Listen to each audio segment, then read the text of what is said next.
آپ کو میں حدیث پاک بتاؤں، حضور پاک صلی اللہ تعالیٰ علیہ وسلم کے پاس ایک صحابی نے کدو پیش کیا، تو میرے آقا صلی اللہ تعالیٰ علیہ وسلم نے لیا اور مسکرایا اور فرمایا یہ میرے بھائی یونس کا پھل ہے، اور حضور نے اسے پسند فرمایا۔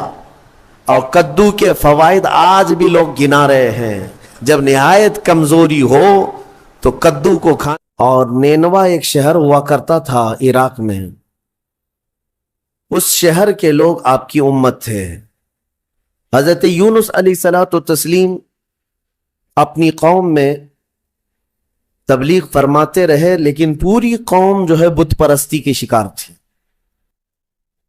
اور آپ کی تبلیغ سے کوئی ایک بھی مسلمان ہونے کو تیار نہیں۔ یونس علیہ السلام مسلسل انہیں سمجھاتے رہے، اللہ تعالیٰ کی طرف بلاتے رہے۔ پھر ایک وقت ایسا آیا کہ حضرت یونس علیہ السلام نے اللہ رب العزت کی بارگاہ میں عرض کیا کہ مولا یہ میری قوم سنتی نہیں ہے، یہ راہ ہدایت پر آنا ہی نہیں چاہتی، میں انہیں کتنے دنوں سے تبلیغ کر رہا ہوں اور تیرے راہ کی طرف بلاتا ہوں مگر ان میں سے کوئی نہیں آتا۔ اللہ عز و جل نے فرمایا یونس بس ٹھیک ہے، اپنی قوم کو بشارت سنا دو عذاب کی، کہ بس 3 دن کے بعد خوفناک عذاب آئے گا اور اس میں وہ سب ہلاک و برباد ہو جائیں گے۔ حضرت یونس علیہ السلام اپنی قوم میں آئے اور اپنی قوم سے آخری مرتبہ کہا کہ دیکھو اللہ عز و جل کی طرف سے مجھے یہ وحی آئی کہ اب اللہ تعالیٰ اس بستی پر عذاب نازل فرمائے گا، اور ایسا عذاب کہ تمہارے ساری نشانیاں ختم ہو جائیں گی۔ تو قوم میں بہت سارے لوگوں نے مذاق اڑایا کہ یہ ایسے ہی ڈرا رہے ہیں، بات کچھ ہے نہیں۔ لیکن ان میں سے جو عقل والے لوگ تھے، بوڑھے لوگ تھے، انہوں نے کہا ہم نے آج تک یونس کو کبھی جھوٹ کہتے ہوئے نہیں سنا علیہ الصلاۃ والتسلیم۔ حضرت یونس علیہ السلام یا کوئی بھی نبی ہو، اعلان نبوت سے پہلے یا بعد میں کبھی انبیاء سے کوئی گناہ سرزد نہیں ہوتا۔ تو سارے لوگوں نے کہا ہم نے آج تک انہیں کبھی جھوٹ بولتے ہوئے نہیں سنا یا مذاق کرتے ہوئے بھی نہیں دیکھا، تو بھلا کیوں ہمارے ساتھ ایسی بات کہیں گے؟ سوچو بچار میں تھے۔ پھر فیصلہ یہ کیا قوم نے کہ دیکھتے ہیں، 3 دن کا انہوں نے ٹائم دیا، اگر وہ 3 دن تک ہماری بستی میں ہی رہتے ہیں تو اس کا مطلب ہے یہ انہوں نے ایسی ڈرانے کے لیے کہا، اور اگر وہ نہیں رہتے ہیں بستی میں تو اس کا مطلب ہے کہ عذاب آئے گا۔ اور ہوا ایسی ہی۔ حضرت یونس علیہ السلام نے اپنی قوم کو ڈیٹ بتا دی، دن بتا دیا کہ اس دن تک عذاب آئے گا۔ اس سے پہلے حضرت یونس علیہ السلام بستی چھوڑ کر چلے گئے۔ اس بستی میں آپ نے قیام نہیں فرمایا۔ جس بستی میں عذاب آنے والا ہو اللہ کے نبی نہیں رہتے۔ ہاں، جن بستیوں میں عذاب آیا ہے وہ نبیوں کے جانے کے بعد آیا ہے، نبی کے ہوتے ہوئے کسی قوم پر عذاب کبھی نہیں۔ ہاں کہ نبیوں کو بھی اس عذاب میں آنا ہوا ہو، نہیں، ایسا نہیں ہے۔ حضرت یونس علیہ السلام پہاڑیوں میں چلے گئے۔ اب بستی کے لوگوں نے دیکھا 1 دن باقی تھا جو میعاد کا تھا، جو بتایا ہوا تھا، تو لوگوں نے صبح اٹھ کر کے دیکھا تو آسمان پر گھنے بادل چھائے ہوئے ہیں، ڈر کا ماحول ہے، اور پوری بستی میں ایک عجیب سی کیفیت طاری ہے، یعنی سناٹا طاری ہے اور ہو کا عالم ہے۔ آسمان پر گھنگور گھٹائیں چھائی ہیں اور ڈراؤنی شکل کی بدلیاں۔ تو لوگ ڈر گئے اور کہا یونس علیہ السلام سچ کہتے تھے، اللہ کا عذاب آنے والا ہے، ہم جس بت پرستی میں تھے اس سے ہمیں توبہ کرنا ہوگا۔ تو سارے کے سارے لوگ اپنے اپنے گھروں سے نکل آئے، بچے، بوڑھے، جوان، مرد، عورتیں، سارے کے سارے میدان میں جمع ہوئے اور رونے لگے، گڑ گڑانے لگے، توبہ کرنے لگے اللہ کی بارگاہ میں۔ اور پھر سبوں نے مل کر کے کہا اے رب ذوالجلال، ہم اپنے پرانے تمام بتوں کو ختم کرتے ہیں، تو ہی ہمارا خالق ہے، تو ہی ہمارا رب ہے، ایک تیری وحدانیت پر ہم یقین کرتے ہیں۔ اور اللہ رب العزت کی وحدانیت کے وہ قائل ہوئے، ایمان لائے۔ تو پھر اس کے بعد اللہ تبارک و تعالیٰ قرآن میں ارشاد فرماتا ہے لما آمنوا کشفنا عنہم العذاب، جب وہ لوگ ایمان لے آئے تو اللہ تعالیٰ نے اپنا عذاب ان سے ہٹا لیا، جو عذاب آ چکا تھا وہ ٹل گیا۔ بہت کم ایسا تاریخ میں ملا ہے کہ عذاب آیا ہو اور ہونے سے پہلے پھر چلا گیا ہو، لیکن جب بھی عذاب ٹلا ہے تو وہ توبہ کی برکت سے ٹلا۔ جب قوم توبہ کرتی ہے اللہ عذاب اٹھا لیتا، عذاب کو دور کیا۔ آج ہم نے تلاوت کیا اس پارے میں، اب وہ بستی والے سارے کے سارے مومن ہو گئے، ایمان لائے، اور اس کے بعد یونس علیہ السلام تو تھے ہی نہیں بستی میں۔ انہوں نے دیکھا، رات کو وہ محسوس کر رہے تھے کہ عذاب آنے والا ہے، آنے والا ہے، دور بیٹھ کر کے آپ دیکھ رہے تھے، لیکن پھر دن گزرتے ہی عذاب ٹل گیا، آسمان صاف ہو گیا۔ تو حضرت یونس علیہ السلام کے دل میں یہ خیال گزرا کہ اب واپس اگر میں بستی میں جاؤں تو کہیں لوگ مجھے جھوٹا نہ کہیں، میں نے اللہ کے عذاب سے انہیں ڈرایا تھا اور دن بھی بتایا تھا، عذاب نہیں آیا تو کہیں لوگ مجھے جھوٹا نہ کہیں۔ اس لیے یونس علیہ السلام اپنی بستی میں جانے کی بجائے ایک لمبے سفر پر چل پڑے، اپنی قوم کی طرف نہیں آئے۔ انہوں نے کشتی میں سواری کی اور نکل پڑے، ان کا ارادہ تھا بہت دور دراز علاقے میں چلا جاؤں گا۔ اب یہاں پر میں آپ سے بتانا چاہتا ہوں، یونس علیہ السلام نے انتظار نہیں کیا اللہ رب العزت کی وحی کا کہ اللہ کا حکم کیا آتا ہے، اس سے پہلے ہی حضرت یونس علیہ السلام چل پڑے اور کشتی میں بیٹھے۔ کشتی جب بیچ میں دریا میں پہنچی تو رک گئی، چلتی نہیں تھی، یا تو ہچکولے کھاتی یا تو ڈوبنے کے آثار نظر آتے۔ اور اس زمانے میں یہ مشہور تھا کہ اگر کسی کا بھاگا ہوا غلام کشتی میں سوار ہے تو کشتی آگے نہیں بڑھتی ہے، بیچ دریا میں پہنچ کر کے کشتی رک جایا کرتی، اس زمانے میں یہ مشہور تھا۔ تو جب کشتی بیچ دریا میں رکی تو لوگوں نے جو سوار تھے کہنا شروع کیا کہ لگتا ہے اس کشتی میں کوئی بھاگا ہوا غلام ہے، جس کی وجہ سے کشتی نہ آگے بڑھتی ہے اور بلکہ ڈوبنے جیسے آثار نظر آتے ہیں۔ حضرت یونس علیہ السلام نے ان سب کے سامنے کہا، ہاں میں وہ غلام ہوں جو اپنے رب سے بھاگ کر آیا، میں ہی ہوں، انتظار کیے بغیر آ گیا ہوں، لیکن آپ کی شرافت دیکھ کر کے لوگوں نے آپ کے ساتھ اچھا معاملہ کیا، لیکن ہوتا یہ تھا کہ جو بھاگا ہوا غلام ہے اسے اٹھا کر کشتی سے سمندر میں پھینکا جاتا تھا، تب کشتی آگے بڑھتی تھی۔ اب بیچ دریا میں ہے، لوگوں نے یہ کہا کہ نہیں، یونس علیہ السلام چہرے سے اتنے شریف ہیں، اخلاق کے اتنے اعلیٰ ہیں، یہ ایسا نہیں کر سکتے، لہٰذا کشتی میں بیٹھے ہوئے سارے لوگوں نے قرآن اندازی کی کہ جس کا نام نکلے گا اس کو سمندر میں ڈالا جائے گا، اس کو دریا میں ڈال دیا جائے گا۔ تو قرآن میں حضرت یونس علیہ السلام کا ہی نام نکلا، جب قرآن اندازی کی گئی ان کا ہی نام نکلا۔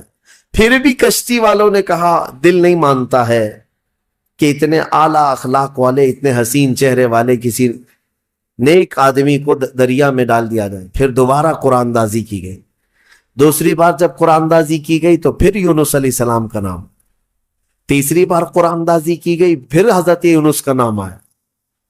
تو مجبوراً سب لوگوں کا اتفاق ہوا، حضرت یونس علیہ السلام کو اٹھا کر کے دریا میں ڈال دیا گیا۔ یہ حضرت یونس علیہ السلام کا دریا میں جیسے ہی ڈالا جانا تھا، دریا میں موجود ایک بہت ہی بڑی قسم کی مچھلی نے منہ کھولا اور آپ کو نگل لیا۔ حضرت یونس علیہ السلام کو مچھلی نے نگل لیا۔ اب آپ مچھلی کے پیٹ میں چلے گئے، لیکن ایک بات یاد رکھیں، مچھلی کی غذا بن کر کے نہیں گئے تھے آپ کہ مچھلی نے نبی کو غذا بنا لیا ہو، لقمہ بنا لیا ہو، بلکہ مچھلی کو حکم تھا کہ یہ تیری غذا نہیں ہے، بلکہ یہ میرے نبی کی امان گاہ ہے، حفاظت گاہ ہے۔